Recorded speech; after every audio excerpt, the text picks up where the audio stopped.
À mi-chemin entre Menton et Vintimille, la frontière avec l'Italie. Là, on arrive en bas. Et il y a la ligne de chemin de fer. On va attendre la dernière minute, on va les laisser passer.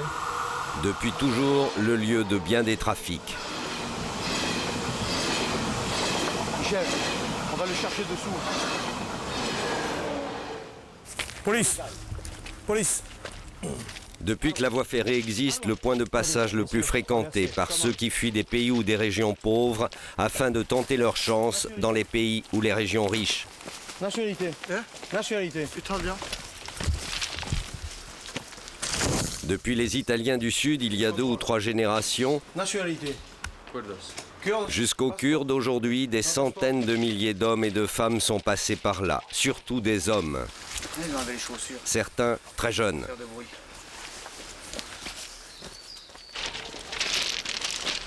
Lorsqu'ils arrivent à Menton, ces hommes pensent être au terme du long chemin qui les amène vers l'Eldorado. Ces deux-là, sur le quai de la gare, ne se cachent même pas. Nous aurons l'occasion de les revoir. Remettez les chaussures. Les chaussures. Allez, laisse-leur remettre les chaussures. Hein. Mets les chaussures. Remettez les chaussures.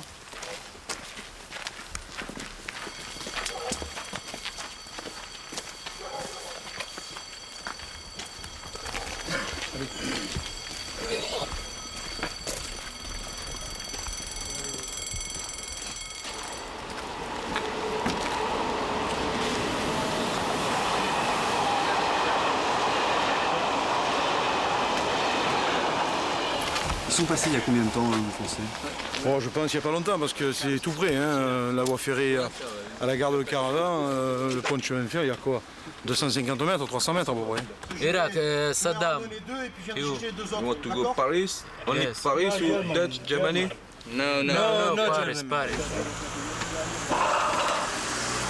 Passeport, oui, le passeport. Dove il passaporto? No passport. No passaporto. Yes. Italia, passport no. France, passport no. Kurd, no passport. Descendez. Dis, je te les laisse. Je vais chercher les 2 autres. Hein.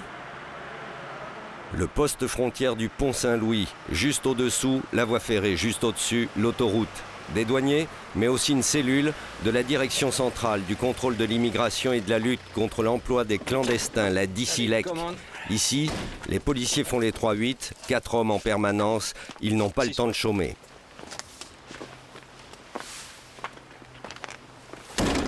You enter.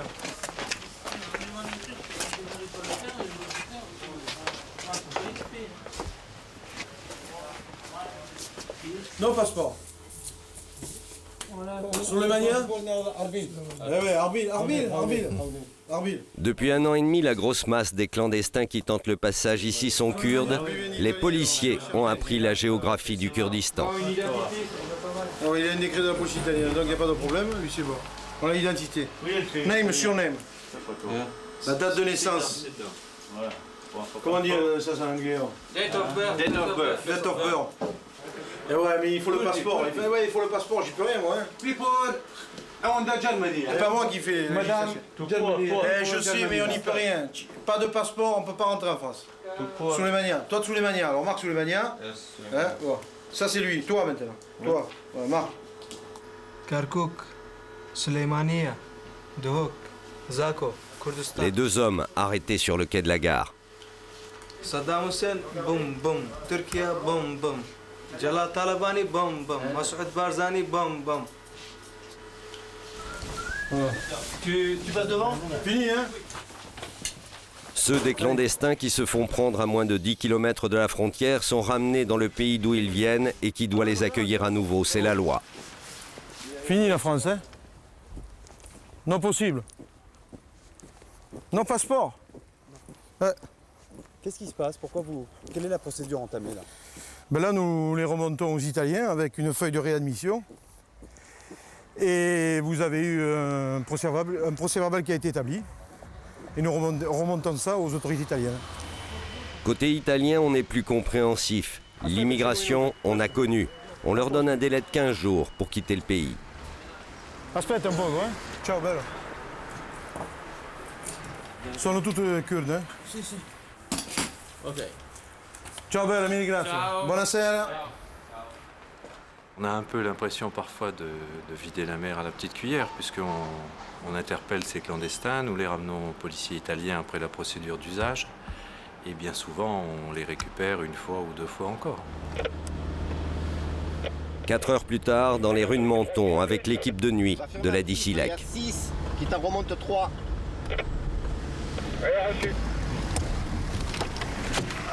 Pardon. Messieurs, bonsoir. Police, vous avez les papiers? Police. À nouveau les 2 hommes qui s'étaient fait prendre sur le quai de la gare en début de soirée et qui avaient été renvoyés aux Italiens.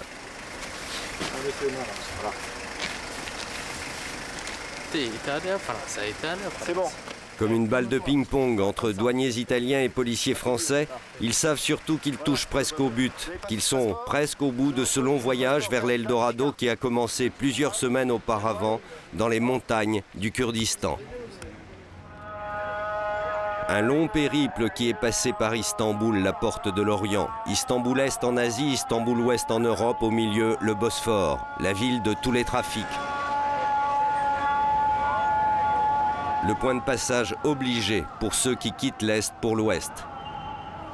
Chaque jour, les candidats au départ affluent sur la rive est du Bosphore. Turcs, Pakistanais, Philippins, Bengalis, Sri-Lankais et en majorité actuellement Kurdes. Tous cherchent la bonne filière, le bateau qui les emmènera vers l'Italie ou le camion qui, par les anciens pays de l'Est, les amènera en Allemagne. Pas facile de rencontrer des migrants qui acceptent de parler, tout le monde se méfie. L'homme à la moustache est un bon contact.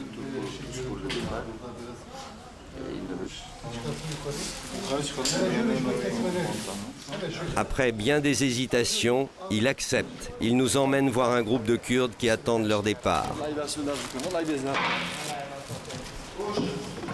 Dans le jargon des passeurs, les clandestins, c'est la viande sur pied.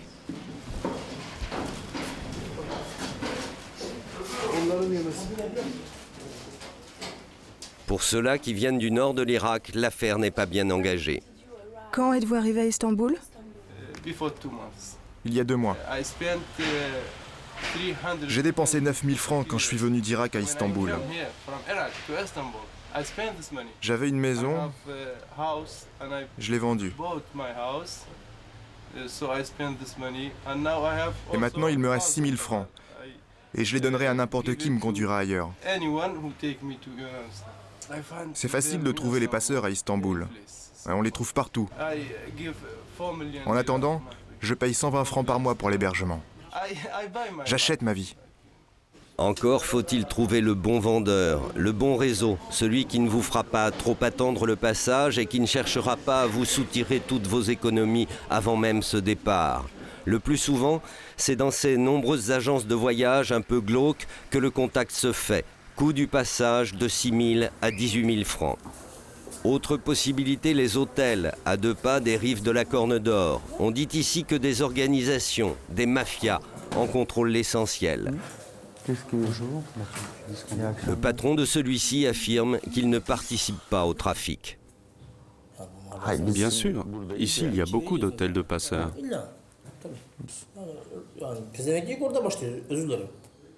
À côté, là, le commissariat est à la tête de tout ce trafic. Ce sont des pourris. À écouter tout le monde, les policiers du quartier sont à son image, pourris.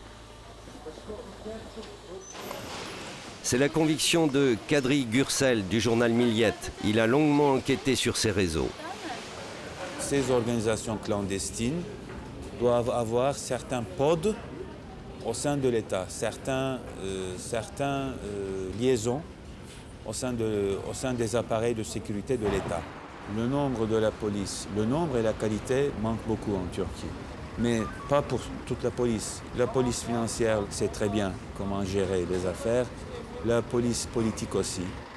Odile Serdar Saçan, commissaire de la brigade financière, l'incorruptible. Voilà un mois qu'il a été chargé de localiser les repères de clandestins. C'est le bon moment. On espère que des Kurdes nord-irakiens attendent le départ. Ils attendent dans une maison. Ils sont là depuis pas mal de temps.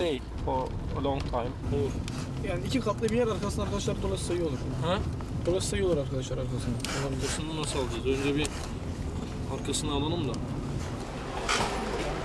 İsmail sen de arkaya alıyorsun. Levent Mali Police, la police financière, les incorruptibles. Il y a un mois, seulement un mois, qu'ils ont été chargés de ces affaires. Au moment où tous les pays d'Europe accusent la Turquie de laisser faire, les autorités ont décidé de montrer qu'elles agissent. Notre caméra est la bienvenue.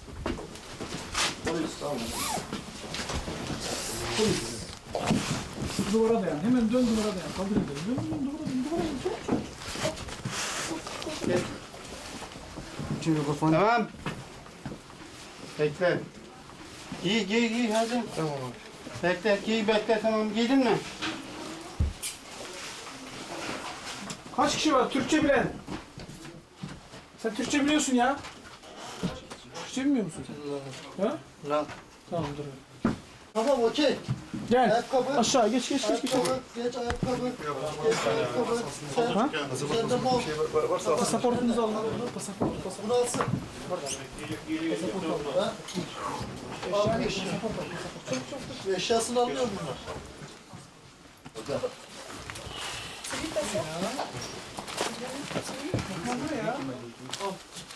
Des fax confirmant des transferts d'argent depuis la France et l'Allemagne.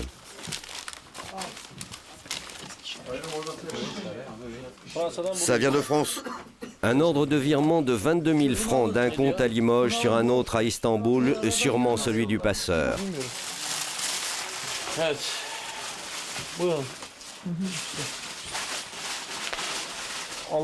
C'est la liste des clandestins qui ont payé et versé des acomptes aux passeurs. Là, par exemple, 3 000 $.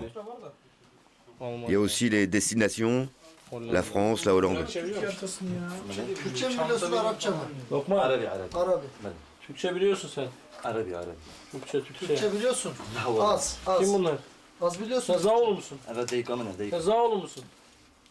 Zaho. Tamam. Ha. Türkçe biliyorsun o zaman sen. Türkçe bilirsin sen. Az mı? Az mı biliyorsun? Biliyor. Türkçe biliyor. Arkadaş. Irak? Ha. Tamam. Göster. Le passeur qui tient si bien ses comptes, c'est cet homme. Senin Irak arkadaş nerede? Biliyorsun arkadaş. Ben yok biliyorsun. Gel sen Türkçe biliyorsun gel. Nerede diğer Iraklı arkadaşların evi nerede? Kelepçesi var mı? Diğer Iraklı arkadaşların evi nerede? Önden versin. Tarkan'ı çağırın oradan Tarkan. Onu da alın bir yere. O arabada yer var mı? Öndeki arabaları koy. Birer tane çabuk. Burada İstanbul. Bin oraya. Vur bin sen yanına bin vur. Tutsana şunu oğlum ya. Lan tutsana şöyle. Ceux-là n'ont pas eu de chance, ils ne sont pas tombés sur les policiers habituels. Leur voyage vers l'ouest est en train de subir un sérieux coup d'arrêt. En 2 jours, 400 Kurdes ont été interceptés. Quelques femmes, mais essentiellement des hommes. On ne veut pas retourner en Irak. On veut aller en Europe. En Europe. Il y a trop de problèmes en Irak. Mes amis sont venus ici. Il faut qu'ils travaillent. Saddam, problème. Trop de problèmes en Irak. Appelez les Nations Unies. Appelez les Nations Unies. Appelez l'ONU. Pour eux, tout s'effondre. Ils ont été poussés à quitter leur terre. Ces fuyards désespérés sont une aubaine pour tout le monde. Pour fuir, ils ont tout vendu. Ils transportent sur eux toute leur fortune. Il y a beaucoup d'argent à gagner, facile à prendre. La police à Istanbul et en Turquie en général, ils veulent de l'argent. Ils peuvent m'attraper des centaines de fois. Mais en leur versant des pots de vin, ils me relâchent. Quand j'ai l'argent et que la police arrive, je suis obligé de leur donner cet argent. Parfois c'est 30 francs, parfois 600. Ils me traitent comme n'importe quoi. Tout sauf comme un humain. Partir en bateau, c'est plus dangereux. On risque sa peau. Plutôt que continuer à voir fondre leur pécule, ils sont prêts à accepter n'importe quel moyen pour partir. Certains trouvent place dans des conteneurs embarqués sur des bateaux réguliers. D'autres sont entassés sur des rafiots rouillés. Peu importe. Qu'ils soient hommes d'affaires respectables ou aspirant à la fortune vers eux, il y a beaucoup d'organisateurs de voyages. Comment gagner de l'argent vite? Sur les rives du Bosphore, tout le monde le sait. N'importe qui peut acheter un bateau pour 600 000 francs. Vous entassez jusqu'à 500 personnes dans les cales. À 18 000 francs le voyage, le bénéfice net est de 9 millions. Que les clandestins arrivent ou non à destination, peu importe, de toute façon, l'argent a déjà été empoché. Pas de risque pour les organisateurs, ni pour les équipages des bateaux. Dès qu'ils quittent les quais, ils sont dans les eaux internationales du Bosphore. Les gardes-côtes ne peuvent plus les fouiller. Les Européens accusent les Turcs de laisser faire. Côté Istanbul, on voit les choses différemment. On estime surtout que les vrais responsables sont ces Européens, l'étalage de nos richesses et notre besoin de main-d'œuvre bon marché. Les Européens disent n'importe quoi. Si vraiment nous ouvrions nos ports, ce n'est pas des centaines ni des milliers de clandestins qui partiraient, il y en aurait des millions qui se déverseraient sur l'Europe. Mais vous verrez, toutes ces sociétés qui vivent plus à l'ouest que nous, elles vont bientôt récolter ce qu'elles ont semé. Ce que les sociétés occidentales ont semé, un mode de vie qui n'a pas fini de fasciner les plus démunis. Les clandestins qui sont passés au travers des mailles du filet à Istanbul se retrouvent en Italie. Il leur reste encore des frontières pour atteindre leurs rêves. À Nice, nouveau filet. Le commandant Gréard et ses hommes, les mailles se resserrent. Nous avons une information selon laquelle des camionneurs auraient à bord des clandestins qui descendraient dans les environs du pont de la Manda. Ces gens prendraient ensuite le train en direction de Nice, et là, gare de Nice, Paris, Strasbourg, l'Allemagne ou l'Angleterre. Ça peut être n'importe quel de tous ces camions, là. N'importe lequel.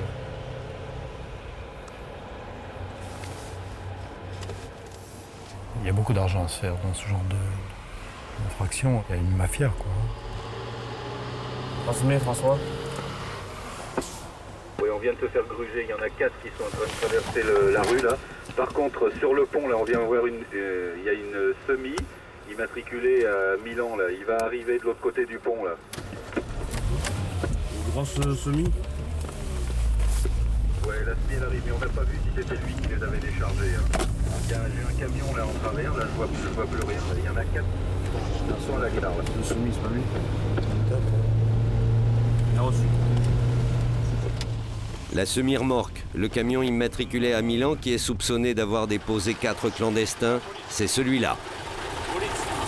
Parlez français? Vous pouvez descendre? Parlez pas français?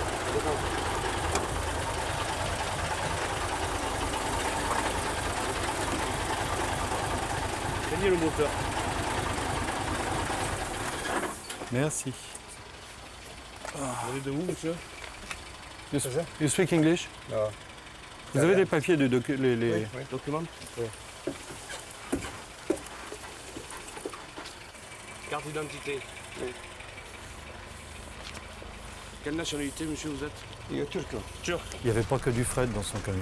Il y a des gens qui sont descendus, il semblerait. Des clandestins. Non. Ah, peut-être. On va vérifier. Rien d'apparent ou de suspect dans le camion. Ah oui, j'ai entendu. Hein? À guère plus d'1 kilomètre, Colomar-la-Manda, une petite gare, sur le quai 4 hommes.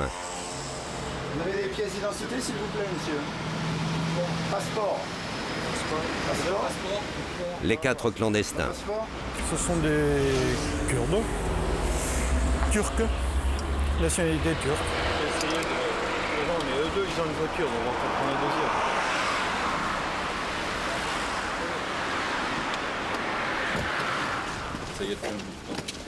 Les bureaux de la Dicilec à Nice. Les 4 passagers clandestins. Une goutte d'eau dans la marée pour les policiers. En fait, celui qui les intéresse, c'est le passeur, le chauffeur. En ce qui concerne les clandestins qu'on a trouvés dans son camion, il est au courant qu'il y avait des clandestins dans son camion. Vous posez la question, parce que ça n'a pas l'air d'être évident pour lui.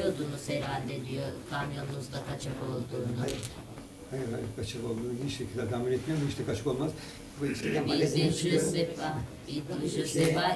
n'est pas au courant, il est formel, il n'est pas au courant qu'il y avait des clandestins, qu'il y avait 4 clandestins turcs dans son camion. Dites-lui que les clandestins ont dit qu'ils ont payé 350 Deutschmark, le passage en camion, de Milan jusqu'à la... 1200 francs pour quelques kilomètres. Le chauffeur aurait dû encaisser 4800 francs, mais il nie tout. Pourtant, le clandestin est formel. Derrière, comment il prend dessus? Comment on fait pour décharger? Demandez-lui, ils ont assis dessus, ils ont enlevé des cartons, ils les ont mis derrière. Kartonların arkasında mıydınız yoksa üstüne oturuyor muydunuz? Bu boşlukta oturuyor. Ils sont assis au-dessus des cartons. Bien. Le clandestin montre où il était, donc... Là, le chauffeur, je pense qu'il va changer de version, hein, parce que là... Ça ne servirait plus à rien, quoi. Il ne changera pas de version et l'on ne trouvera pas les 4800 francs. Le chauffeur n'a pas touché directement l'argent. D'après les enquêteurs, la certitude qu'il travaille pour une organisation. La gare de Nice, c'est ici que convergent tous ceux qui ont réussi à passer. Le 8h14 pour Strasbourg, le train qu'empruntent ceux dont le rêve est l'Allemagne.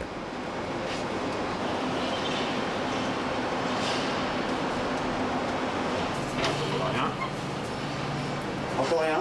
Non, il n'y a rien du tout là. À chaque fois qu'ils y viennent, les hommes du commandant Gréard savent qu'ils ne repartiront pas les mains vides. Tiens, vas-y, oui. Voilà, je préfère. Voilà, oui, ça c'est déjà plus... Ça va commencer à arriver, le train part dans 20 minutes, le gros arrivera dans les 10 dernières minutes, hein, approximativement. Ils sont tout autour de la gare, disséminés par petits paquets, groupes de 2 ou 3, pas plus. Et ils arrivent sur le quai environ quasiment 5 minutes avant le départ. Please, wait. Problem, no good. Yes, please. Yes, I know. You please, don't... Please, I go to the Italian... You never go back to Iraq, okay? Please, you understand? Please. You never go back to Iraq. Ouais, il y en a 2 là, c'est bon ça. Il y en a 2 là qui sont presque à l'entrée là, ils vont pas tarder. Venez ici. Venez. Venez. Allez. Lui aussi c'est bon. Tu le prends discrètement, laisse-le avancer. Just a control, police control, to take your identity, okay? Okay. Alors, il y a un phénomène intéressant, c'est qu'une fois qu'on en a attrapé un certain nombre, les autres viennent parfois spontanément rejoindre le groupe. Ah oui. Il y a une espèce de solidarité. Là, ici. Voilà. Pour les 19 clandestins que les hommes de la Dissilec viennent d'intercepter, le rêve d'Allemagne va prendre un peu de retard. Ceux-là sont réexpédiés vers l'Italie. Départ sur le quai d'en face.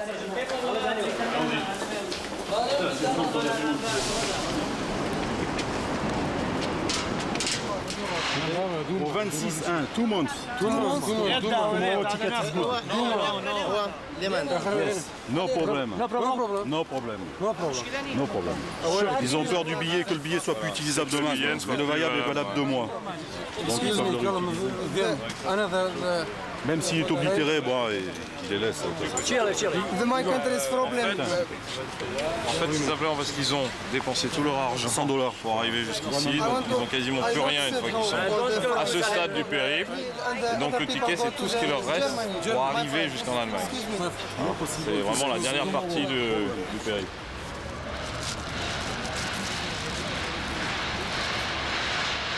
Rasés, propres, ils ont dormi. Pour les policiers, le signe qu'effectivement, une filière les a pris en main. Madame. Ils ont donc dormi quelque part. Visiblement, il y a une étape en ville ou ailleurs qui leur permet de rester quand même relativement présentable.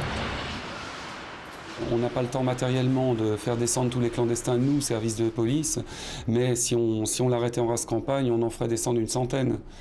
C'est clair, tous les jours, depuis que le phénomène dure. Et tous les services de police s'accordent à le dire. Ça représente peut-être plus de 100 000 personnes. On parle même de 500 000, 300 000 Tout est possible. Si on compte 100 personnes par jour, sur un an et demi, ça fait énormément de monde, en effet. Surtout que ce n'est pas la seule voie d'immigration, c'est la principale, à notre avis. Pour tous ceux qui se sont fait prendre, retour vers la case précédente, l'Italie. Mais les policiers savent qu'un peu plus tard, ils retenteront leur chance, que peut-être ils les reprendront demain. Ils savent que tant que des passeurs les feront passer, rien n'arrêtera les tentatives de passage. On s'est rendu compte que leur cheminement était identique.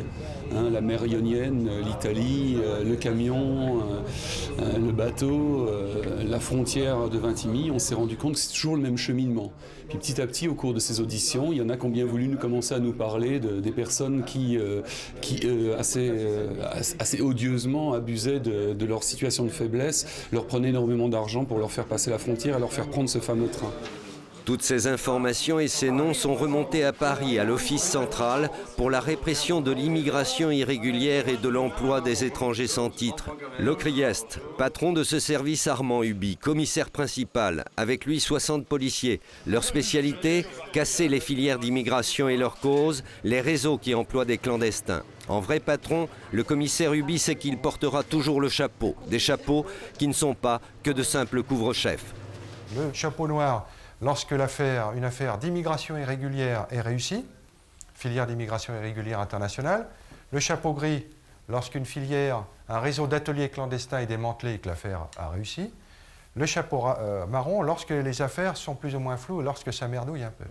À partir des noms et des renseignements recueillis de la bouche des clandestins, les enquêteurs ont ciblé la principale filière d'entrée des Kurdes. Un passeur à Nice, un relais à Paris, un trésorier à Dreux. La tête du réseau, un certain Mehmet, vit à Milan. C'est l'affaire Colombo. L'affaire a été baptisée Colombo. En fait, Colombo, c'est le surnom d'un des cerveaux de l'organisation. Le but, c'est d'interpeller tous les cerveaux, les organisateurs de cette filière qui s'est organisée depuis ce flux migratoire qui est apparu il y a quelques mois au préjudice de la France, de l'Allemagne et de l'Angleterre. Ça va ? Bon. Jean Bertrand a intégré le service il y a 3 mois. Jusqu'à présent, il n'a participé à aucune grosse opération. Michel le Barbu, un vieux flic, 27 ans de police judiciaire. La criminalité traditionnelle, il connaît, c'est indispensable pour s'occuper des affaires de trafic de main-d'œuvre, car les truands s'en sont emparés. L'immigration irrégulière rapporte beaucoup d'argent et, en plus, rapporte moins au niveau pénal. C'est-à-dire que s'il s'agit d'un délit, l'aide à la circulation des étrangers en France constitue un délit. Le tribunal correctionnel, passible d'une peine de 1 à 5 ans d'emprisonnement. Un vol à main armée, c'est un crime, passible de la cour d'assises, avec des peines criminelles à la clé. Donc, sur tous ces rapports-là, il est plus valable actuellement pour les mafieux, pour les délinquants traditionnels, ceux qui s'organisent, les bandes organisées, de s'occuper de l'immigration irrégulière. La gare de Lyon. Le passage de tous les Kurdes qui n'ont pas pris le train de Strasbourg, ceux qui resteront à Paris ou qui partiront vers la Belgique et l'Europe du Nord. Voilà des mois que Michel surveille le manège de ceux des clandestins repérés par les équipes de Nice. Leur but n'est pas de les arrêter, au contraire, de les surveiller et les laisser partir pour bien comprendre comment fonctionne la filière. Oui, on commence à avoir l'habitude. On commence à connaître les lieux, on commence à voir la routine du café avant que le train arrive. Et puis ouais, ça fait quelques temps que ça dure. Le 6h20, le train de nuit qui arrive de Nice. Les hommes du commandant Gréard, la cellule niçoise, les ont alertés à bord. Il y aurait une dizaine de clandestins. Normalement, on devrait voir quelques Irako-Kurdes arriver de Nice et voir un peu si quelqu'un les réceptionne et voir s'ils vont prendre des attaches avec la filière sur laquelle on travaille aujourd'hui.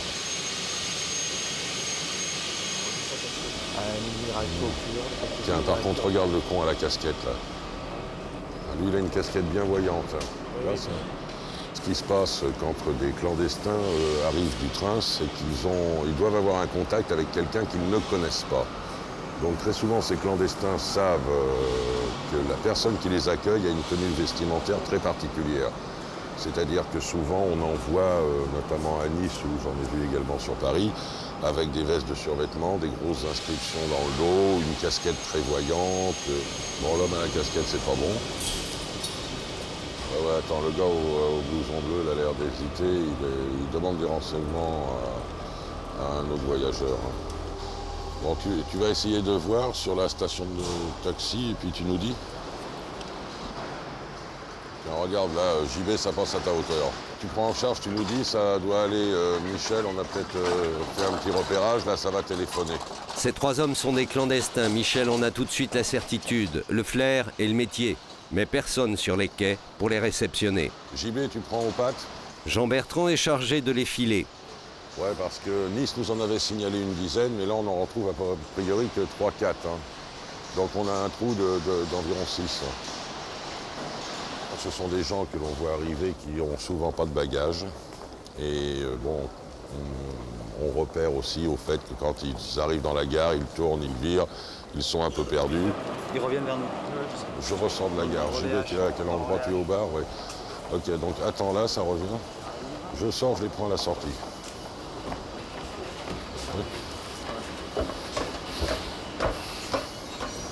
Ouais, JB, t'as des nouvelles?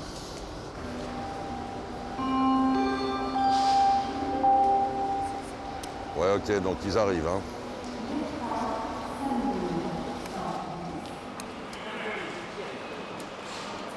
Après beaucoup d'hésitation, les trois hommes vont se renseigner à un guichet.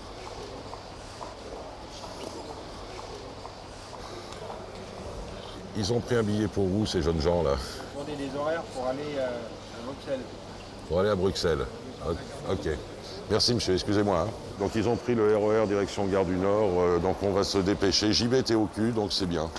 Jean-Bertrand est à leur trousse dans le métro. Michel rejoint la Gare du Nord en voiture.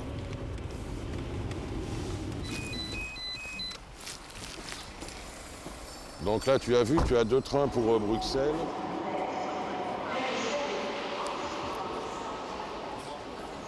Bon, alors, ils étaient paumés? Bon, ouais, ils étaient paumés. Bon, ils sont là, merde, je les vois plus. Ils sont là, là. Voilà. C'est qui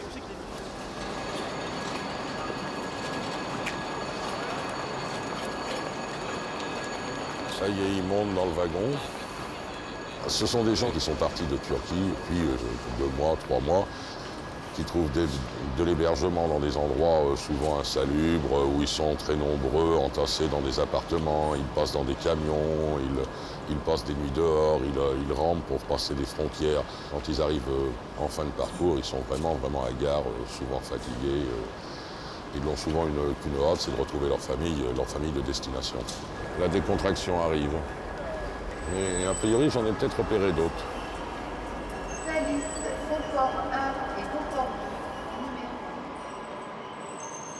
Pour ne pas mettre en alerte les passeurs et toute la filière, les policiers ne tentent pas de les arrêter.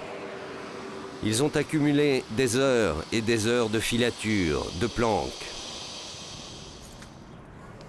À force de filature et d'observation, les hommes du commissaire Ubi ont fini par localiser l'ensemble de la filière. Le fruit est mûr, ils vont pouvoir le faire tomber.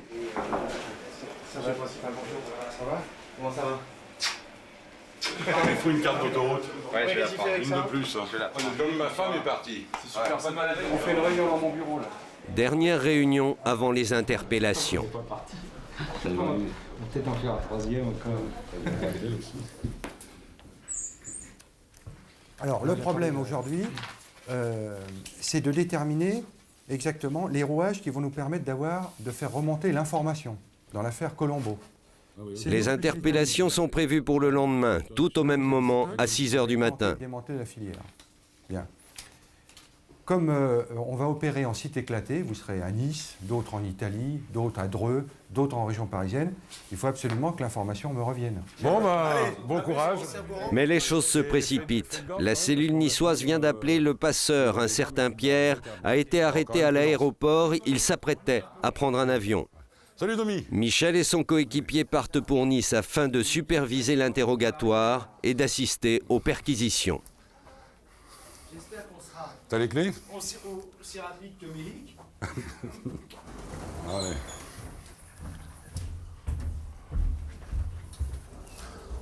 passage. Qu'est-ce qu'elle a de particulier, Michel? Elle est un peu plus dangereuse, cette filière que vous allez casser? A priori oui, parce qu'on tombe sur un milieu beaucoup plus mafieux que d'habitude. Et puis là, on a la certitude de ce milieu mafieux et on risque de trouver de la drogue et des gens armés. Nice. Vous avez monté dans nos bureaux là? Le prénommé Pierre, l'organisateur des passages.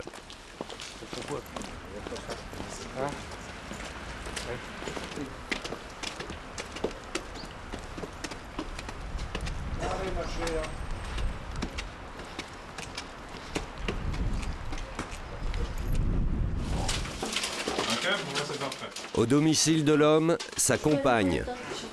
Oui, mais il faut que vous ne fermez pas complètement la porte. Ah non, non. D'accord. J'en suis désolé de ces manières un peu cavalières.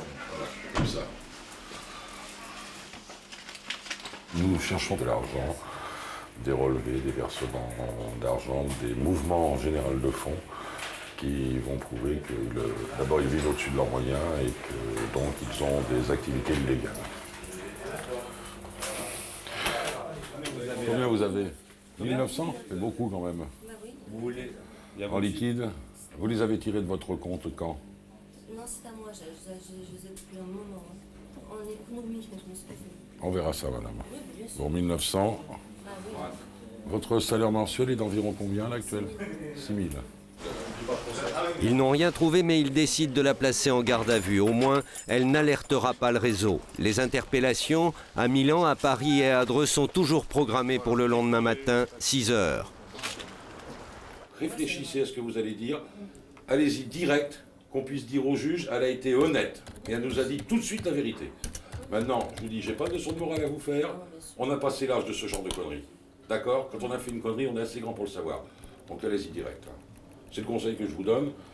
C'est à vous que ça coûtera cher, pas à nous. Je vous dis, on va pas chercher les gens pour le plaisir d'aller les chercher, les mettre en garde à vue, tout ça. Moi, j'ai passé l'âge de m'amuser aux gendarmes et aux voleurs. 751. Michel la laisse dans les mains de la cellule niçoise. Il peut maintenant partir à Milan pour l'arrestation de Mehmet, le chef du réseau. Les autorités italiennes n'ont pas accepté la présence de notre caméra.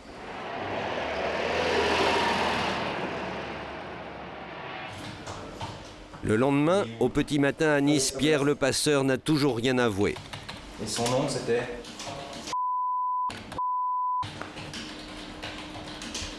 C'est comme si tu étais devant le juge, tu déposes sous serment. On agit sous ses instructions. Ouais. Tu prêtes serment de dire toute la vérité, rien que la vérité. Ouais. De toute façon, c'est un dur. Hein. C'est un gars qui est déjà habitué, il a déjà fait de la prison pour les mêmes motifs. Hein. Donc là, pour l'instant, on lui a pas mis les preuves sous le nez. Hein. Donc pour l'instant, il est chic.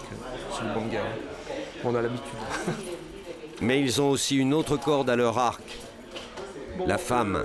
Est-ce que vous pouvez me dire à quelle époque vous avez compris qu'il faisait partie d'une filière d'immigration? Parce que là, vous... Au moment où j'ai eu des factures de 9 000 francs de téléphone. Bon, vous lui avez demandé des explications. Qu'est-ce qu'il vous a dit? Je travaille. Il travaille et... il vous a dit son rôle, qu'est-ce qu'il faisait?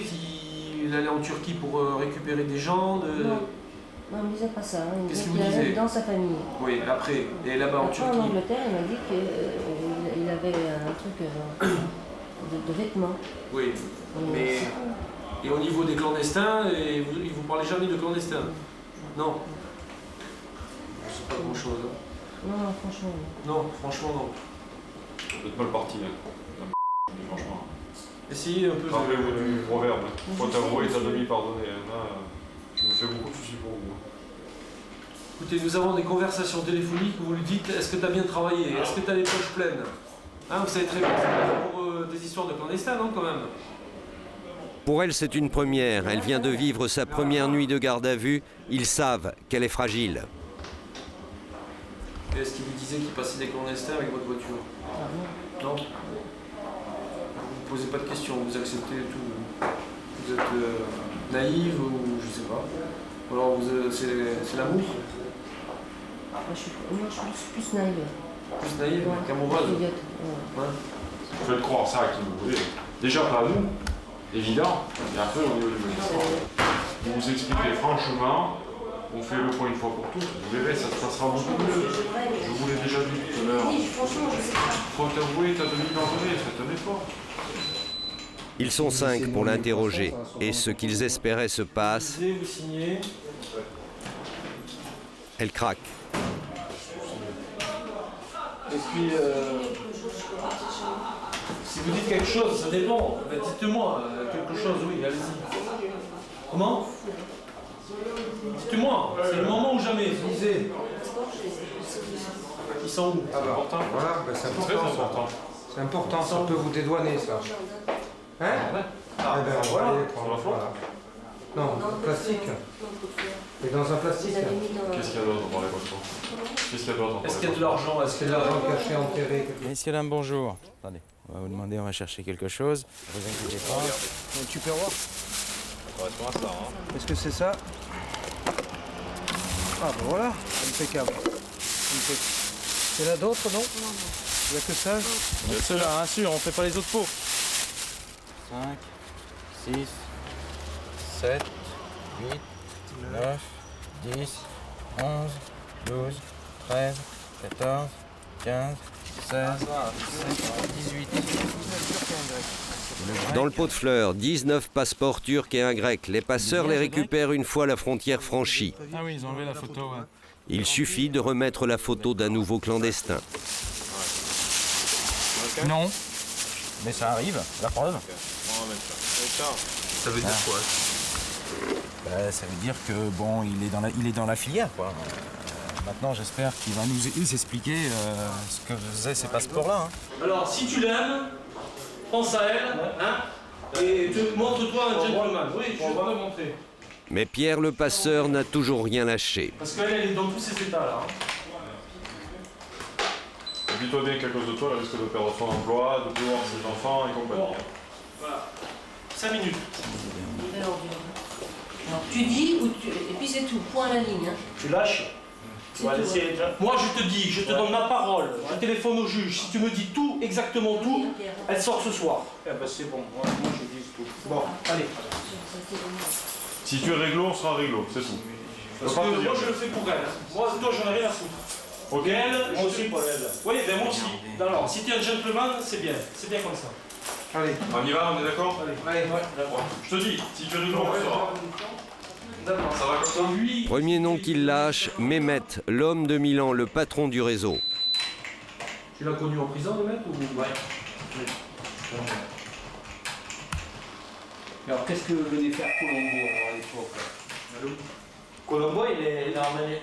Colombo, je connais grâce à Mehmet. Ouais. Moi, je connais pas Mehmet, Colombo. C'est Mehmet qui connaît Colombo. Voilà. Et chaque fois, il a envoyé quelqu'un là-bas, en téléphone, et il la ramène à Allemagne, c'est tout. À combien tu estimes le nombre de clandestins qui sont passés depuis que tu me parles jouer? Moi, je vais dire, la dernière fois, il est passé presque plus de 2000, 3000. Hein. J'ai pas dit spécialement à cause de toi. Je dis, tu as parlé de tous? Totalité. Dans la totalité? Ben, à peu près 3 4 000 personnes sont passées. Hein. D'accord. Retour de Milan pour Michel après l'arrestation de Mehmet. On se connaît pas, mais moi je vous connais. C'est possible. Je vous ai suivi assez souvent. C'est pas grave. L'aéroport, Orly, c'est pas grave. Nice, bonjour quand même, toute ta jeunesse. Ah oui, des heures ensemble, monsieur. Des heures ensemble. Pas dans l'intimité, j'espère. Comme quoi je suis gros. Enveloppé. Par contre, vous marchez vite, hein. Ouais. Quand vous sortez, vous trottez, hein. Je vous le dis, moi. À Paris, vous n'avez pas alerte, hein. Vous n'avez pas alerte, hein. J'ai vu votre ami. J'ai vu plein de... Il les connaît parce que c'est moi je viens. Monsieur, ça fait un moment que ça dure. Il faut quand même que ça s'arrête un moment. Mais nous, on sommes clients aussi. On se retrouve et tu me donnes l'argent. Au siège de l'Ocrieste à Paris, au petit matin. Ok. C'est chargé. On va prendre une cote aussi hein, pour la perquisition. Tu prends une cote, voilà, et ton brassard. Jean-Bertrand est chargé de la deuxième arrestation, un certain shérif, le relais parisien de la filière. Sa première grosse affaire, de quoi donner une certaine fébrilité. Avec le scratch, hein, c'est ça? Tout à fait. Okay, donc. Et donc tu penses que ça suffira hein, parce que... Oui. Il est 6 heures. Pour Jean-Bertrand, les difficultés commencent dès la porte. 83, 43. Putain. C'est bien long, hein. Pourtant, il a le bon code. Effectivement, il suffisait de pousser.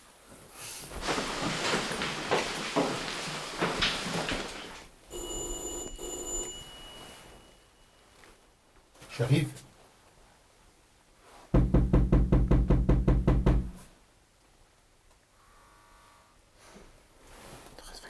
Fais gaffe si tu as.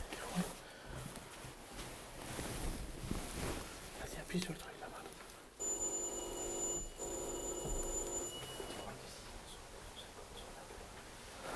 On fait péter la porte. Vas-y.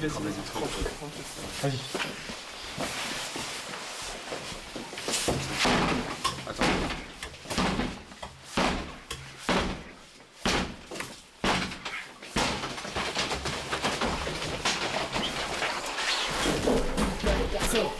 Ils sont partis.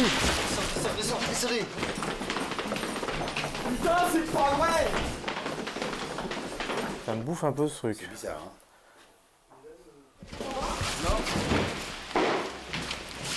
Ouais, on peut pas gicler par la fenêtre, c'est pas possible. Le lit est froid. Toutes les couchettes sont froides. Ils sont au-dessus. Derrière, il y a le collègue qui a regardé derrière.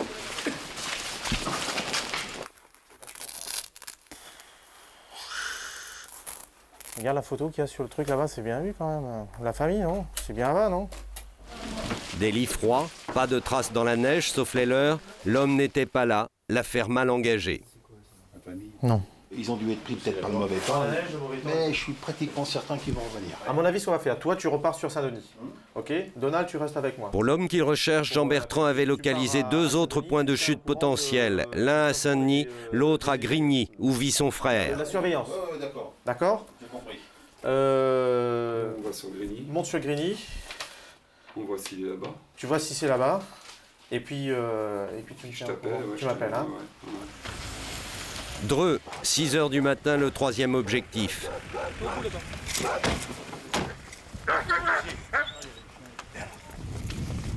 Le domicile de celui que les policiers pensent être le trésorier de l'organisation.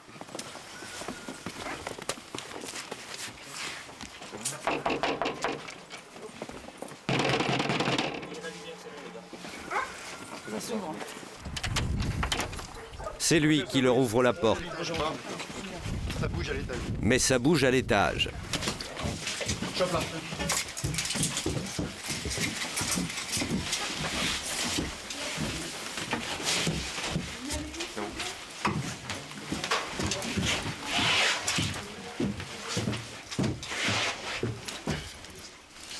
C'est bon là?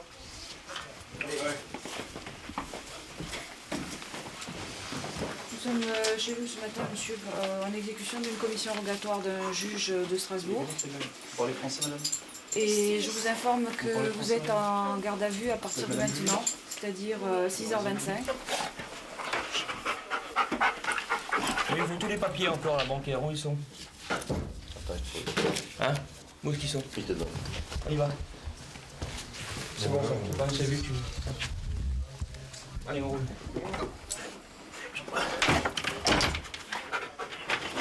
Qu'est-ce que vous cherchez avec le chien? C'est un chien spécialisé stup, donc c'est tous les produits stupéfiants. Immigration clandestine et drogue, de plus en plus, ce sont les mêmes filières.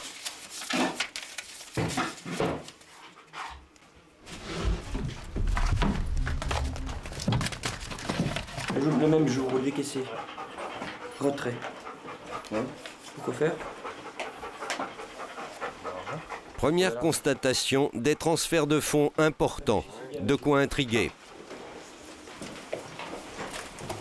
Qu'est-ce que vous avez vu? C'était simplement sur un des comptes bancaires de ce monsieur. Courant 97, l'encaissement de chèque bancaire pour 150 000 francs, le retrait pratiquement imminent. Immédiatement, il retire le 130 000 en espèces. Donc, on dit sous roche. Il manque quelque chose. C'est l'écriture de son mari?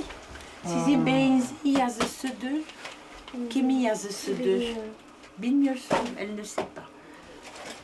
Kimin yazısı, onu söylüyor. C'est vieux ça, 90. Tu regardes l'ordinateur? on va essayer. Et regarde ça. Deuxième constat, l'homme sait tenir ses comptes, un bon comptable. Ça c'est le poubelle. C'est le poubelle. Ha çoktan aldım dedim çocuklar oynuyor. Ça vient des encombrants. C'est tout à la poubelle, moi la ramène. Les enfants jouent avec. Les enquêteurs ne s'étaient pas trompés, le trésorier de la filière est bien cet homme. Le jour n'est pas encore levé lorsqu'ils prennent la route de Strasbourg pour le conduire devant le juge d'instruction.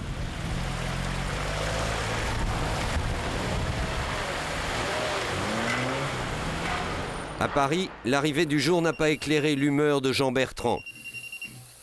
Ça doit être Dreux. Oui, JB. Non, ce n'est pas Dreux, mais Grigny. Tu as l'objectif? Ok, parfait, c'est bon. Et le soulagement.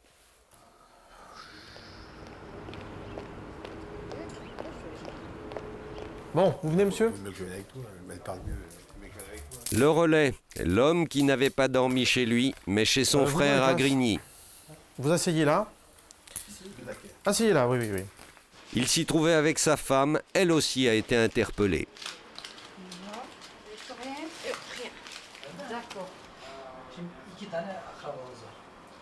Bon, alors, en Turquie, qui vous connaissez? Le Turquie. Je vous Les noms des personnes. Non. Après, je vais vous dire si oui ou non vous collaborez et on va expliquer. Je connais quelle personne, tu sais. Je connais, elle s'appelle là-bas Istanbul. Je connais, elle s'appelle. Comment? Après. Je connais. Ouais, bien. Oui, je connais. Pour Jean Bertrand, la chance tourne. Oui. Dites-moi qui vous connaissez en Italie. Je s'appelle les gens que je connais. Bien, super. Il n'en revient pas, aidé par l'interprète, l'homme va lui détailler tout le réseau. Vous êtes sûr? Oui, il y a un. Ah, son prénom c'est? Celui dont il parle, le passeur niçois. Je connais ça parce que je suis pas très. Très bien avec lui. Et il choque. Ouais. Voilà. Est-ce que vous avez été bien dans le temps avec lui? Oui, depuis qu'il. Oui, super. Bah, bravo. Attends, il y a encore une question. C'est pourquoi je suis. Le nouveau, le dernier là. Alors après. Il en manque un. Il manque un. Mais mettez dans le cas de cheval, évidemment. L'homme qu'il oublie, le comptable de Dreux. İsmi Bilmiyorum. Olarak biliyorum. Senur mudur nedir ben bilmiyorum. Voilà. Aussi. Et donc, en France. Yani daha çok adam var yani. Il y en a d'autres, il dit, hein. Oui, bien sûr. Alors en France, non mais c'est superbe là. Alors non, c'est bon, on s'arrête tout de suite puisque vous allez coopérer avec moi. Alors là, je suis sûr qu'il va vraiment coopérer. Tu peux lui dire. En moins de 24 heures, l'homme va tout dévoiler, expliquer le rôle exact de chacun. Bon, je reviens. Hein. Oh, dis donc, il va nous pas lancer toute la filière? Ah non, attends. Il me dit, alors je dis oui, mais qu'est-ce qui me prouve que vous allez me lancer toute la filière? Elle me dit, bon écoutez, en Turquie, il y a qui? Ben, il y a ça. En Italie, il y a qui? Il y a ça. En France, il y a ça et ça. Je dis, bon, c'est bon. Ça correspond avec les éléments. Tout à l'heure, oui. Bon, ben, c'est très bien. Donc tu vois, lui, il va être coopérant. Très bien. Parfait. Depuis leur arrestation, mari et femme ne se sont pas rencontrés.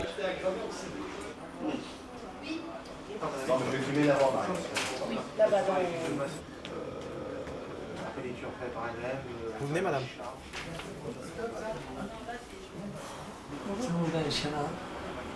Kaç tane varlar?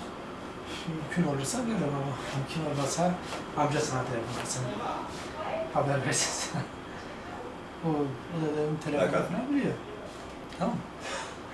Yani yaparlar. Bir şey yok. Sorarım bunlar, si yapamayon sen yarın ben bunlara sorarım belki bir telefon yaparlar. Une filière cassée. Elle a fait passer plusieurs milliers de clandestins, leur a soutiré toutes leurs économies. Mais les policiers savent qu'une autre va bien vite la remplacer. Tout sera à recommencer. Ils savent que s'il y a trafic, c'est parce qu'il y a demande. Les premiers responsables pour eux, ni les passeurs, ni les clandestins, mais les employeurs. Voilà plus de 6 mois qu'une autre équipe du service, le lieutenant Patrick et le capitaine Bertrand, sont sur l'affaire Orchidée, un réseau d'ateliers de confection clandestins qui travaille pour un grossiste parisien, fournisseur de l'un des grands de la distribution. Une opération de grande envergure, ils ont accepté que nos caméras les suivent. Le départ de l'affaire Orchidée, ça a été un tuyau. Tempête sous des crânes pour trouver les ronds de code. Au départ, on a un renseignement qui nous donne l'adresse et les coordonnées d'une femme qui habite dans la région, et on nous la présente comme employant et hébergeant des clandestins. Et on nous donne aussi les coordonnées de son bras droit, qu'on appellera V pour la petite histoire. Le véritable organisateur, c'est V. En effet, très vite, leurs observations les ont convaincus. Le patron du réseau est celui qu'ils vont affubler du prénom de Victor et surnommé V. Cela fait des mois qu'ils le surveillent à l'aide de leur sous-marin, cette camionnette banalisée.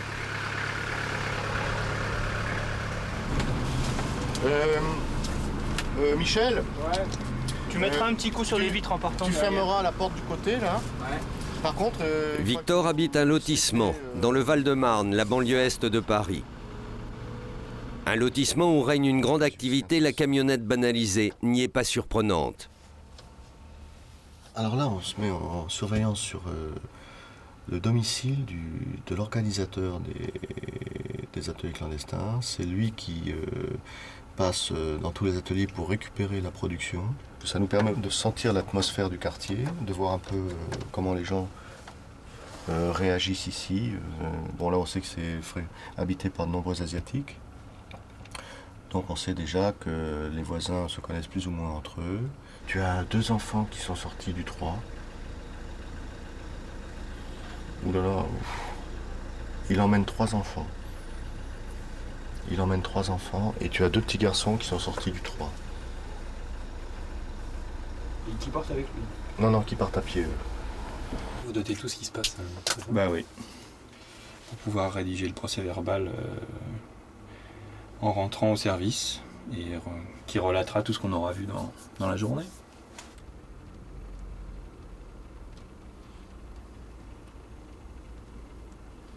C'est qui ce Gugus? Un Gugus est une voiture qu'il n'avait jamais vue. M ou AVN? AV Mike. Alors, une veste 3/4 marron clair, avec un pantalon de survêtement bleu à bande rouge sur le côté, et des sandales, tu sais, les sandales d'été, là, en cuir, là, pieds nus en plus. Officiellement, c'est une habitation normale, un pavillon habité par des citoyens lambda, quoi. Il n'y a pas de société déclarée, donc il ne doit pas y avoir d'activité de production à cet endroit-là. Dis-moi, est-ce qu'une Mercedes rouge avec une asiatique dedans, ça t'évoque quelque chose? Eh ben, elle est là. La femme qui en descend, celle qui avait été dénoncée comme responsable du réseau. Ils l'ont surnommée T. Voilà, voilà. Ils vont manger le bol de riz. Ok. Bon, tu m'excuses, mais j'ai un taboulet qui refroidit, là. Ah, salut.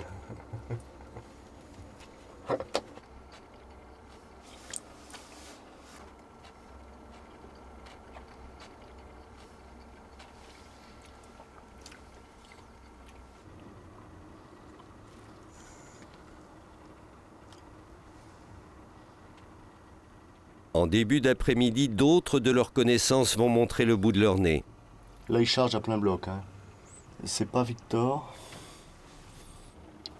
Il charge à 3. Il y a Hubert qui charge. Hubert, autre surnom, c'est le second de Victor. Là, on a vraiment confirmation d'une structure clandestine de confection. L'attente à payer, d'autant plus que c'est très important ce genre de surveillance parce qu'on visualise les choses. Là, on voit en direct ce qui se passe. Ça y est, ça remonte. Il remonte au volant, Hubert. Alors, est-ce que Victor est avec lui? Ok, c'est bon, ça part. Victor est bien avec lui. Tous les deux. Victor est à la tête, à partir de son pavillon, d'un réseau d'ateliers clandestins. Donc lui, il est commandité directement par un magasin parisien qui est installé du côté de la République.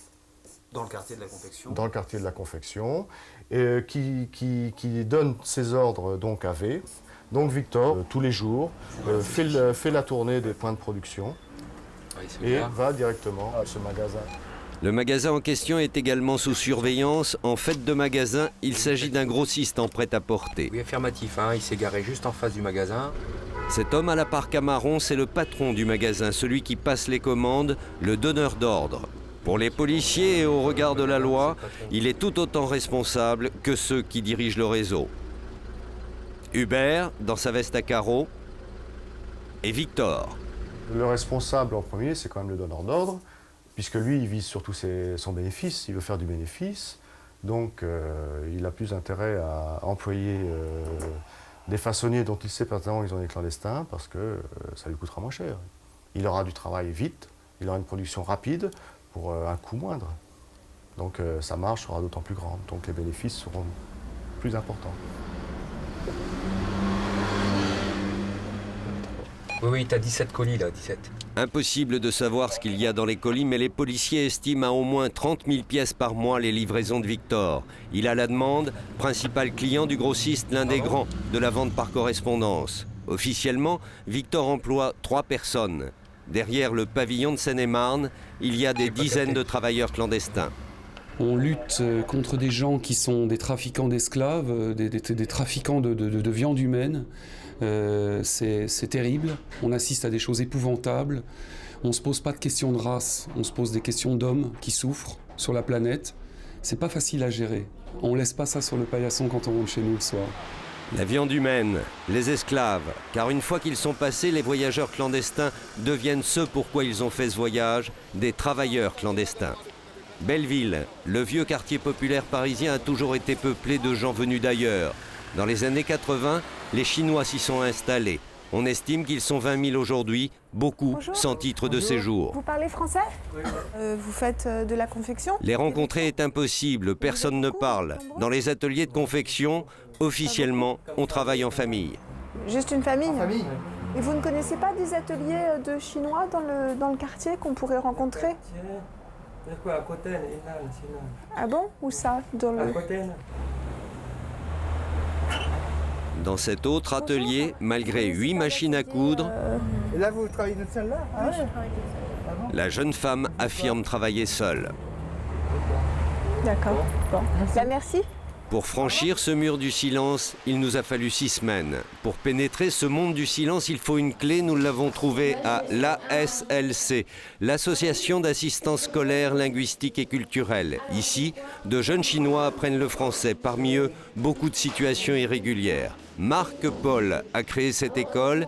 Il a aidé beaucoup de clandestins. Il a gagné leur confiance. Cette loi du silence, il sait qu'il est dangereux, très dangereux de l'oublier. Ici, on ne peut pas parler.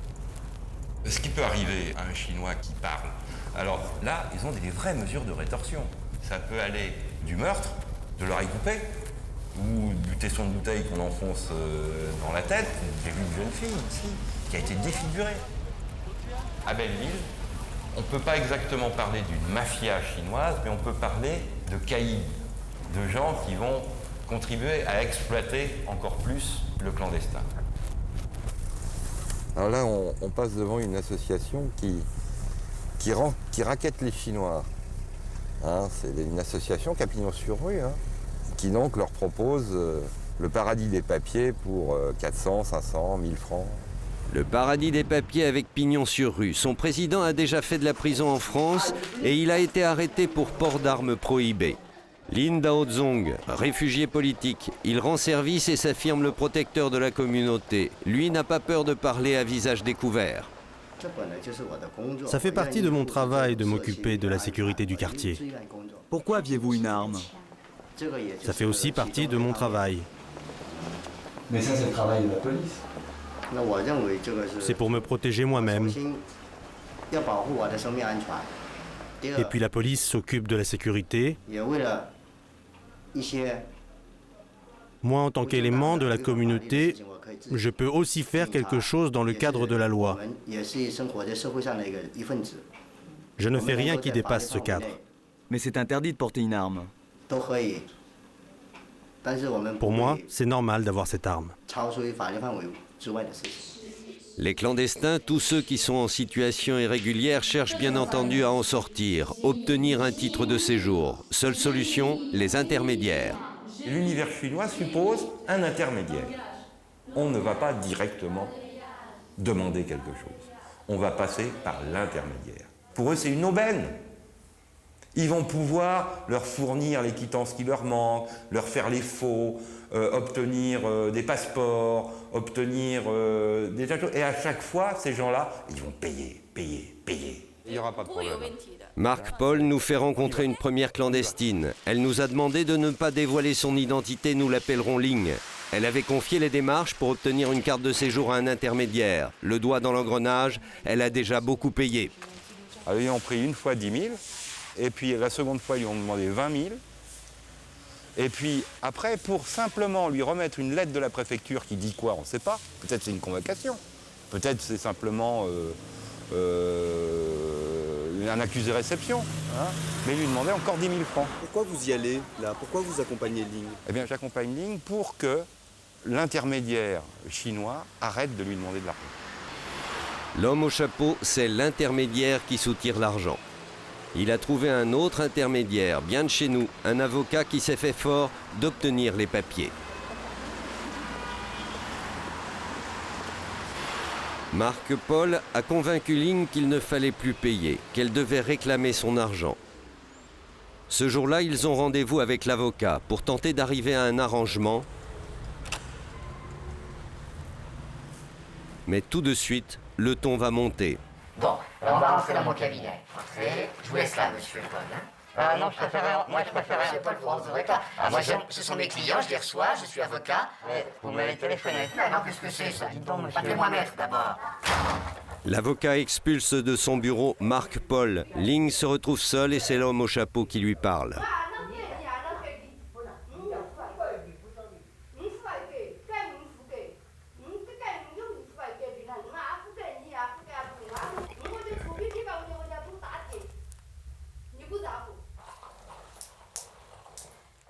Non, vous n'avez pas le droit, maître. Vous n'avez pas le droit. Tu signes pas, il faut pas signer. Ling a déjà signé. C'est que je ne vous vois plus dans mon cabinet. Ça durera. T'as eu tort de signer, fallait pas signer. L'avocat lui a fait signer un papier. Ling a renoncé à porter plainte et aux 30 000 francs qu'elle avait déjà donnés.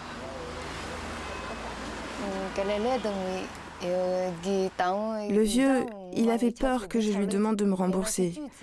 Il s'est fâché, il a crié, et d'un seul coup, je ne savais plus quoi faire. Alors j'ai eu peur, et j'ai préféré lui laisser mon argent. Ling, son mari et sa fille sont arrivés clandestinement en France il y a 3 ans. Après 2 ans et demi, dans des logements partagés avec d'autres clandestins, en juillet dernier, ils ont pu emménager chez eux, dans 9 mètres carrés. Pour se laver, pour laver les habits, c'est ici. Les toilettes sont là. Ici, c'est pour faire la cuisine. Et là, pour faire la vaisselle. Pour préparer du riz, on installe la cocotte ici. Et on la branche comme ça.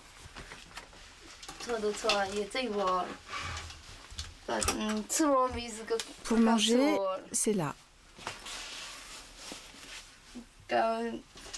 Ensuite, pour regarder la télé, on recule le tabouret et on s'assied ici. Le soir, pour dormir, on doit grimper là-haut. Alors il faut monter l'échelle, comme ça. 9 mètres carrés, un ancien box à vélo, pas de fenêtre, mais on n'y manque pas d'air.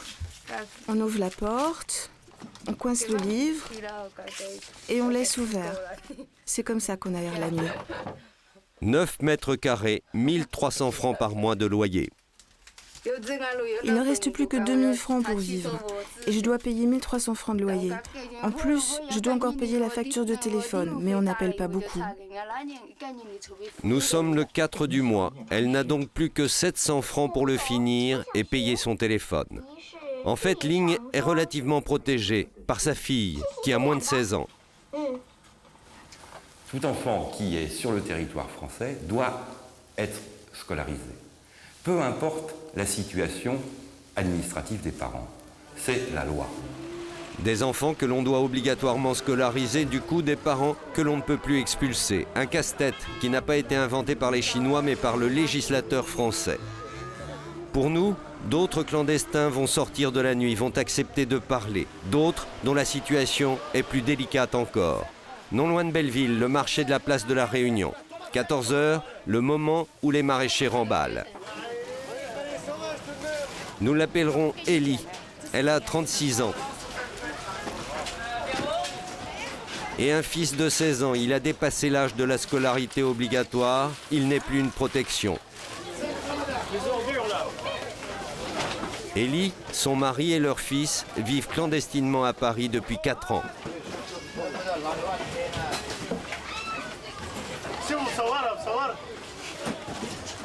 Il n'y a pas de honte à avoir, c'est pas comme si on volait. En France, la vie est très difficile. Il y a des périodes où on ne trouve pas de travail. Et personne ne va nous donner à manger ou nous donner de l'argent. À la fin du marché, il y a des légumes dont les marchands ne veulent plus, alors nous on les ramasse. Il n'y a aucune honte à avoir. Et puis ils ne sont pas pourris ces légumes. Ils ne sont pas abîmés, ils sont encore bons. Et ça nous fait économiser au moins 1000 francs par mois de les ramasser.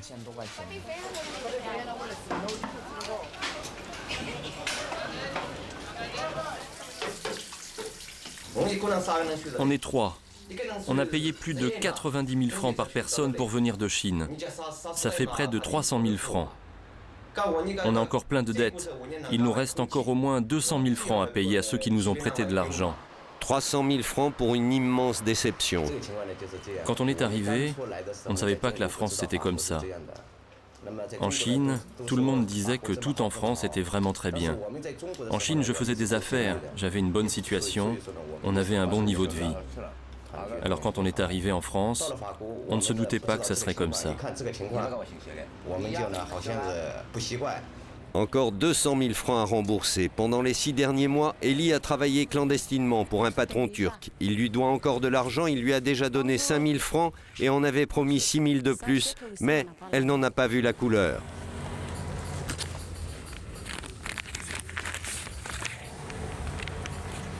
Madame Lochbon, il t'a partagé chèque. Regarde, versé 5 000, resté 6 000. Je t'ai dit, je donne, il t'a changé. Non, c'est changé. Comment changer? Moi, toi, les langues, oui. Verser 5 000. Pourquoi? Qu'est-ce que ça veut dire verser? Déjà, t'as pris 5 000. Non, moi, attendez, monsieur, moi, parler, monsieur, t'as pas. Attends, madame. Alors, qu'est-ce qui se passe, alors? Demain, il va lui donner l'argent à 11 h. Nouvelle promesse, le patron lui donne rendez-vous pour le lendemain. Seulement le lendemain, il ne sera pas au rendez-vous. Depuis 6 mois, je n'ai toujours pas touché mon argent. Quand on est clandestin, tout est difficile. On a peur de tout, on a peur d'aller travailler, on a peur d'aller faire des courses. Seulement pour les dettes, il faut trouver de l'argent. Sa solution, la vente de quelques babioles à la sauvette, avec en permanence cette peur, l'angoisse de se faire prendre.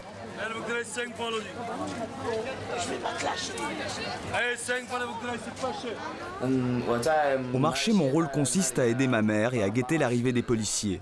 Parce que nous, les clandestins, ce dont on a le plus peur, c'est de la police.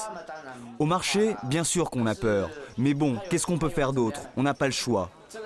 Il faut qu'on vende ces briquets, sinon on n'a même pas de quoi acheter du riz pour manger.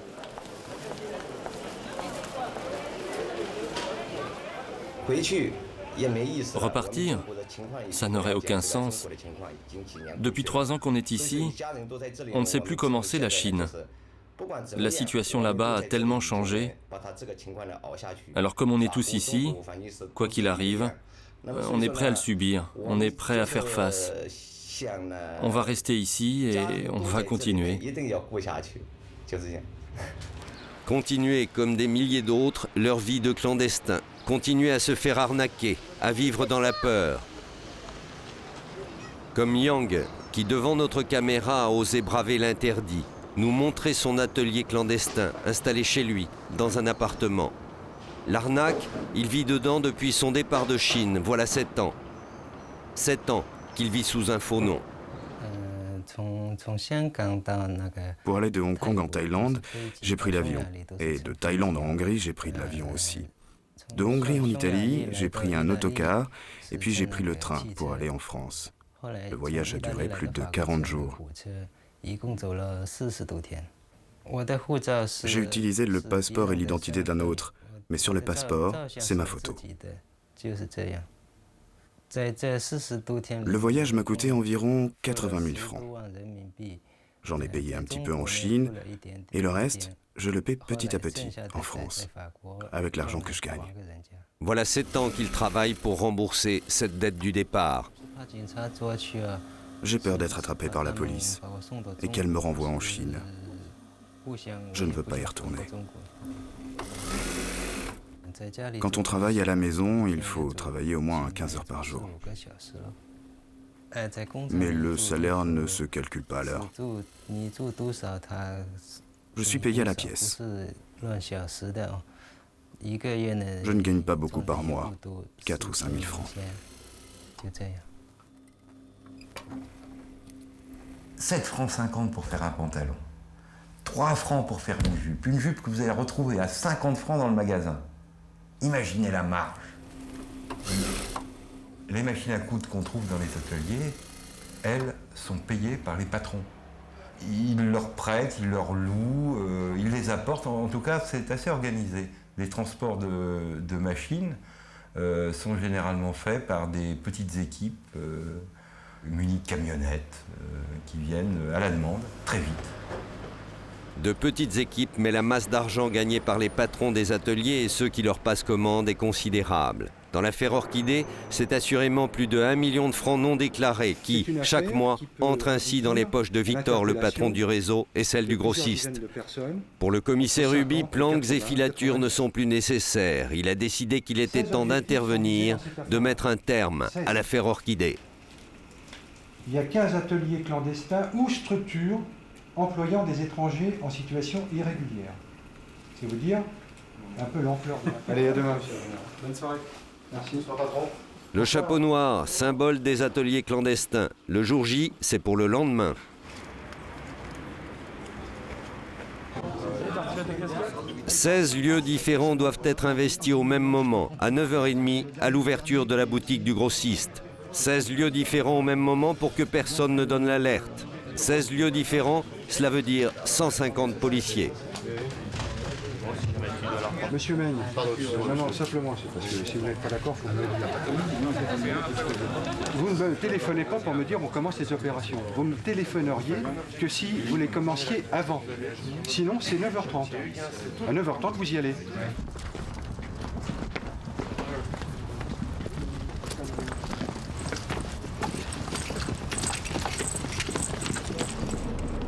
À Paris, à côté de la République, le magasin du grossiste.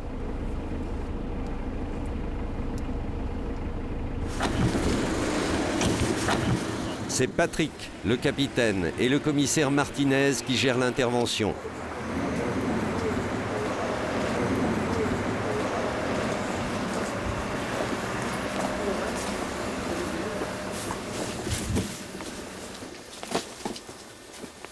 Nous intervenons dans votre magasin dans le cadre d'une commission rogatoire d'un magistrat. Vous voulez bien raccrocher le téléphone, s'il vous plaît ? Eh bien, vous lui demandez de se présenter au patron. Allô ? Il y a des messieurs de la police qui sont là. Vous nous présentez une pièce d'identité en même temps, vous raccrochez, il vient et... il demande que vous veniez. Voilà, très bien. C'est sorti ça. Monsieur, vous raccrochez, vous montez là-haut, s'il vous plaît. Merci beaucoup.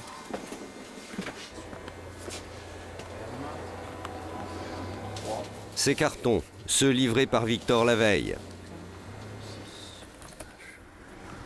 20 minutes plus tard, l'homme au blouson noir, le patron, qui n'a pas tardé après le coup de téléphone de son employé. Monsieur, bonjour. Vous avez présenté une pièce d'identité, s'il vous plaît, monsieur. Pourquoi ? Tu peux me passer le classeur noir qui est là. Merci. Nous intervenons chez vous ce matin dans le cadre d'une enquête relative à du travail clandestin, du travail illégal. Donc, je vous donne connaissance de la commission rogatoire. Je vous informe maintenant que à partir de 9h50, vous êtes en garde à vue. pour une période de 24 heures, éventuellement renouvelable une fois. Les faits qui sont poursuivis, c'est aide à l'entrée à la circulation au séjour régulier d'un étranger en France, travail dissimulé, recours au travail dissimulé. Pour l'instant, vous ne touchez plus à rien, vous restez gentiment dans un coin et on va faire notre boulot, ensuite on partira. Il est arrivé donc à 9h50. Hello. Est-ce qu'il sait vraiment ce qui lui arrive là? À mon avis, il le sait très bien, mais il veut faire croire qu'il ne comprend pas. Donc on contrôle le tissu, les produits, et on est en train de saisir un exemplaire de chacun des éléments. Une demi-heure plus tard, un nouvel arrivé. Celle qui est indiquée là et là. Un autre associé de l'affaire, le frère du patron. Donc vous êtes arrivé, il est 10h30. À compter de ce moment, vous êtes en garde à vue pour une période de 24 heures, éventuellement 48 heures. Si vous souhaitez aviser votre famille, vous pouvez le faire. Faire aviser votre famille, vous pouvez le faire. Vous faire examiner par un médecin. Et si la garde à vue dure plus de 20 heures, vous entretenir avec un avocat. Par contre, pour l'instant, vous téléphonez à qui? À votre famille. Vous pouvez la prévenir, mais c'est nous qui la prévenons. Je ne sais pas quelle est l'issue ce que sera la décision du magistrat, mais il n'est pas impossible que l'un ou l'autre d'entre vous soit écroué un moment. Oui, monsieur. Donc je veux dire, dans votre tête, il faut vous préparer à cette éventualité-là. Encore une demi-heure et le troisième associé se présente, la mère des deux hommes. Il est 11h15. Donc à partir de 11h15 aujourd'hui, vous êtes en garde à vue. Officiellement, elle est la gérante de l'affaire. Fabrication actuelle aussi, ça attends, de côté. Donc il n'y a que ces couleurs-là, noir, vert et bleu. Noir, vert et bleu. Ces couleurs de la collection actuelle sont importantes car si on retrouve les mêmes dans les ateliers, il sera difficile de cacher leur provenance.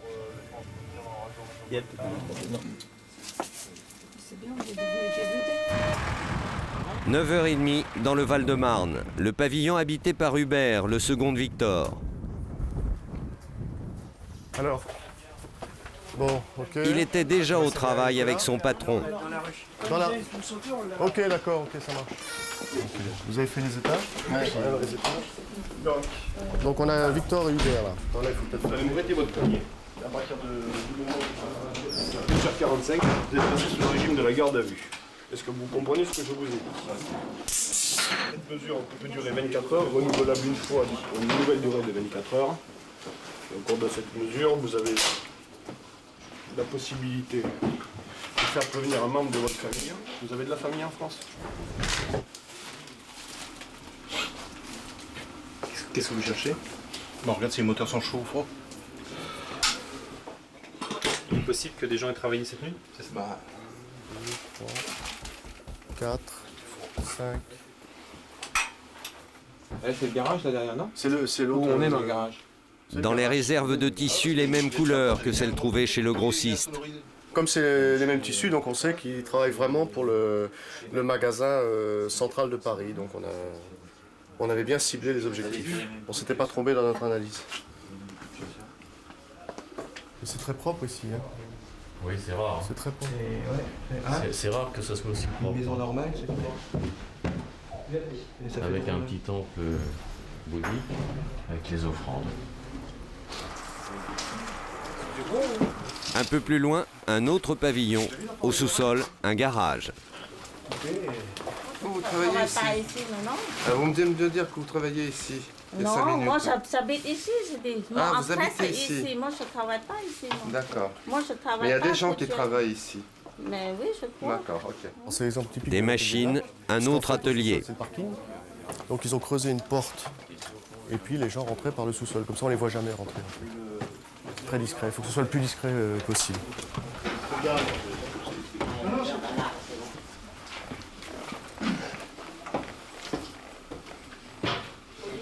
Est-ce que vous souhaitez un entretien avec un avocat au bout de la 21e de garde à vue? Quand on arrive dans un atelier qui est plein, ce qui n'est pas le cas aujourd'hui, les gens continuent de travailler, font comme si on n'était pas là. On est obligé de les réprimander quelque peu pour qu'ils arrêtent de travailler, sinon ils travaillent tout le temps. C'est leur caractère qui est comme ça. Un peu plus loin encore, un autre pavillon. Lui, il bosse chez Victor, lui. Là, il y a des clandestins. Bon, bah c'est bien ça. Il y a des messieurs à vous demander. Oui. L'appartement, pour l'instant, personne ne bouge? Non, vous avez... on a tapé, mais là, dans les toilettes, c'est pareil, on a tapé et lui, il était bien enfermé. On va vous casser la porte. On casse la porte. Voilà. Bon, bah, ça, c'est des couchages. Une sorte d'hôtel.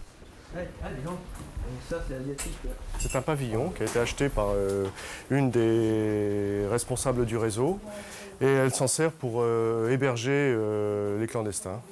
Alors elle est maligne parce qu'en fait c'est moitié-moitié quoi. Vous avez des pièces où il y a des clandestins mais vous avez des pièces où vous avez des Européens. Et du lit à l'atelier, pas de perte de temps. Bon lui c'est pas un asiatique à première vue.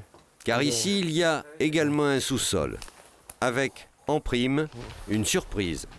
Là normalement cette bagnole elle est volée. Hein. Si c'est la bonne Toyota, elle est signalée volée. Ah ben là, il y a 3... Ok, bah ouais. Ouais. Ok. Ils sont là, ils sont en train de s'installer. Ça, c'est un atelier qui est en train de se monter. Voilà. Parce que là, ils peuvent encore mettre 2, 3, 4, 8 machines. Là. Ils peuvent tenir à 8. Entre 5 à et 8 sans problème. La preuve, ils avaient prévu le système. Ouais, tout à fait. Avec la prise. Éclairage et prise, donc là, vous mettez 2 postes de travail sans aucun problème. L'habitation de Victor, le patron.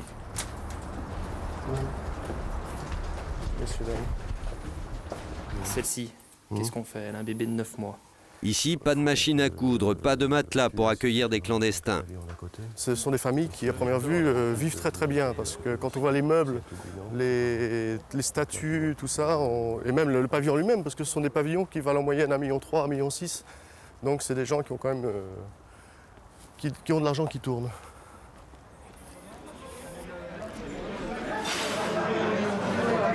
Le commissaire Ubi a réquisitionné une caserne de CRS. C'est là que tout le monde doit être ramené pour les interrogatoires.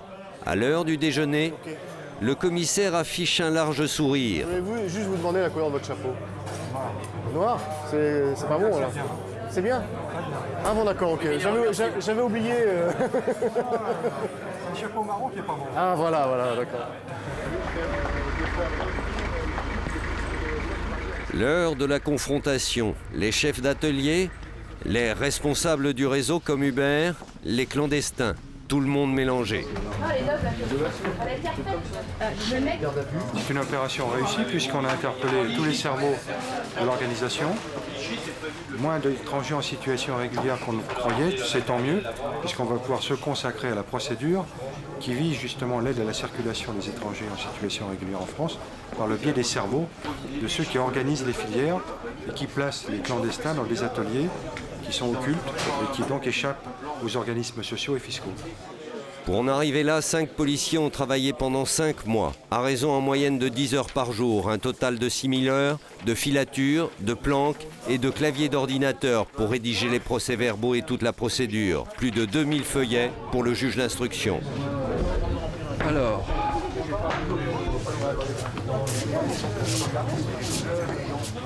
À leur arrivée avec Patrick, les grossistes découvrent l'ampleur de l'opération.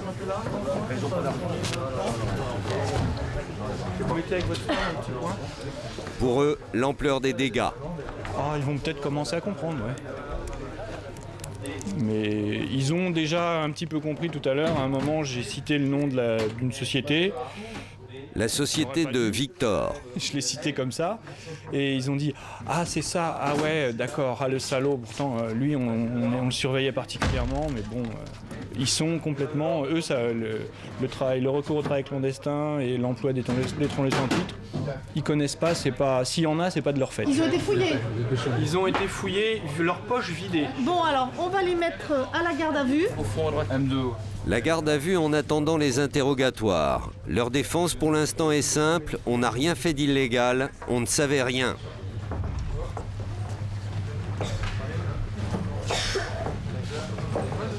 Une famille unie met autour d'eux tous ceux qui pourraient les faire plonger.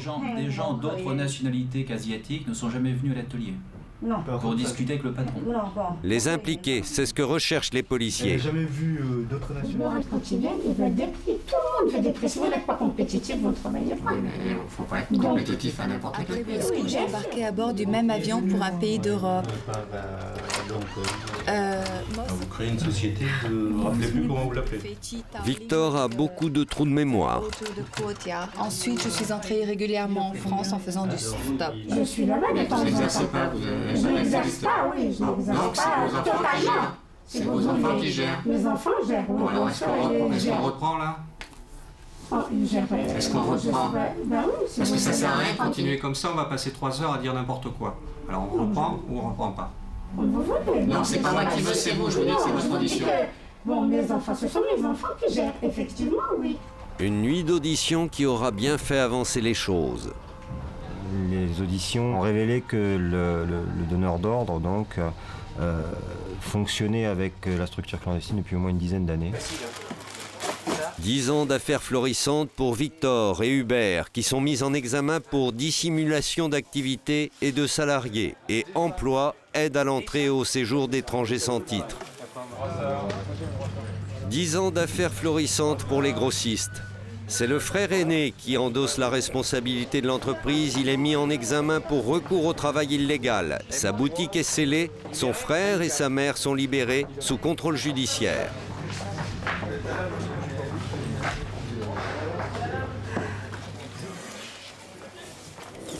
Les 3 principaux prévenus, Victor, Hubert et le grossiste, risquent de 3 à 5 ans de prison. Si le projet de loi Chevènement est adopté, la notion de bande organisée pourrait être appliquée aux employeurs ainsi qu'aux passeurs. La peine maximale passera à 10 ans d'emprisonnement.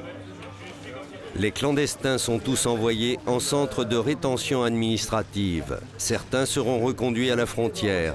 D'autres, peut-être, obtiendront leur titre de séjour. 3 fois 20 francs. Je l'ai dit 4 fois, en fait, il y a quelqu'un qui a été libéré entre-temps, donc on lui a pas pris. Comment? Là, il n'a pas mangé, il est parti à l'heure du repas, donc... je reviens là-bas. Bougez pas. Voilà les passes.